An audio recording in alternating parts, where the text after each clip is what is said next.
يابا قعدت اليوم الصبح واريد اضبط الغرفه مالتي 100 على 100.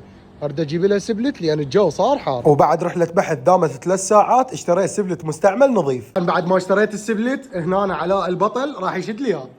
لا اريدك ترتب لي اياه. شنو يعني احط لك عليه عنبه زايد؟ هنا أنا فتحنا فتحه من الجامع لان ما ردنا نزرف الحائط، وهاي الجامع هم راح ابدلها يعني اخلي بيها شكل احلى مرتب. طبعا هاي الغرفه راح يتغير شكلها تماما 100%. ما طلع سبلت هذا المنطقه كلها طبت شاركت بالنصب مالته. هنا أنا اخر شيء كمل السبلت وشغلته، طبعا ما شاء الله الهواء مالته كلش بارد وكلش قوي. هسه اشترينا اغراض الصبغ من الانشائيه راح نروح نصبغ الغرفه. هنا حاليا راح نبلش بالصبغ، وهذا منظر الغرفه قبل. وغلفت البلاكات باللاصق على مود لا يتدمر نصبغ، وطولت بالصبغ 7 ساعات لان رجعت عليها 7 قوط. واخير شيء كملت، وطبعا صارت الساعه بالثنتين وكلش تعبت، الباكر اجي اكملها.